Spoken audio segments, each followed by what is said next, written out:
வணக்கம் உறவுகளே! குஜராத் மாநிலம் மெஹ்சானா மாவட்டம் உஞ்சாவில் இருக்கக்கூடிய ஸ்ரீ உமையா மாதாஜி கோவில். இதுதான் கோவிலோட வெளிப்புற அமைப்பு. ஆ இந்த கோவில சுற்றி வெளிப்பிரகாரத்தில இந்த மாதிரி சுவாமியோட சிலைகள் எல்லாமே வச்சிருக்காங்க. ஆ பெரும்பாலும் இது கிருஷ்ணர், ராதா. பெரும்பாலும் சுவாமி சிலைகள் இந்த சிமெண்டால உருவாக்கப்பட்டது போல தான் தெரியுது. நிறைய சுவாமிகளோட அவதாரங்கள், அந்த சுவாமிய பத்தியெல்லாம் குடுத்துருக்காங்க. நான் ரொம்ப நேரமா இது ஹிந்தியில எழுதப்பட்டது அப்படின்னு நினச்சிட்டுருந்தேன். அதுக்கப்புறம் தான் கூட வந்த ஒரு ஐயா சொன்னாரு, மேடம் இது குஜராத்தி" அப்படின்னு. குஜராத்திக்கும் ஹிந்திக்குமே வித்தியாசம் தெரியாம அப்படித்தான் ஒருத்தர் பேசும்போது, மன்னிச்சிருங்க ஐயா எனக்கு ஹிந்தி தெரியாது" அப்படின்னு சொல்லிட்டேன். அவரு சொன்னாரு, "இல்ல மேடம் நான் பேசிட்டு இருந்தது குஜராத்தி" அப்படின்னு. என்னை போன்ற ஆட்களுக்கெல்லாம் கன்னடமும், தெலுங்குமே வெவ்வேறு வித்தியாசம் உடையது அப்படின்னு புரிஞ்சுக்கிறக்கே ரொம்ப நாட்கள் எடுத்தது. இப்ப தான் கொஞ்சமாவது வித்தியாசத்த கத்துட்ருக்கேன்.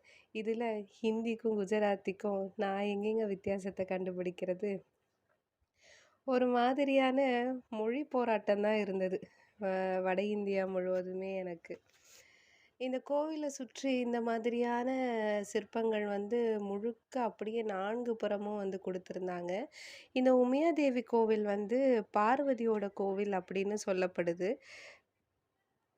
பெரும்பாலும் கோவில் எல்லாமே கோபுரத்தில கூம்பு போன்ற அமைப்புல இருக்கு. அதோட உச்சியில பார்த்தோம்னா, முக்கோண வடிவிலான பெரிய கொடி பறக்க விடப்பட்டிருக்கு.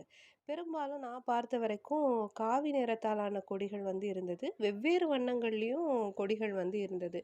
அதுக்கெல்லாம் என்ன அர்த்தம் அப்படிங்கிறது எனக்கு தெரியல. ஆனா, நம்ம ஊரு மாதிரி நெறைய சிற்பங்கள், அந்த கல்லாலான சிற்பங்கள் அந்த மாதிரிலாம் பெரிதுமா இருக்கிற மாதிரி ஒண்ணும் தெரியல. இந்த கோவிலாவது பரவால்ல, பார்க்க கோவில் போன்ற அமைப்பு இருக்கு.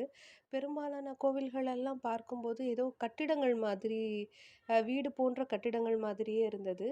உள்ள சுவாமி சிலைகள் இருந்துச்சு. கற்சிலைகளா இல்லாம, அ பார்க்கும்போது எனக்கு எப்படி தோணுச்சு அப்படின்னா, நம்ம பொம்மைகள்லாம் பார்ப்போம் இல்லையா? அந்த மாதிரியான இதில அலங்காரங்கள் மிகுந்த அ இந்த வண்ணமயமான துணிகள், அந்த இதெல்லாம் வச்சு அலங்காரம் பண்ணியிருந்தாங்க.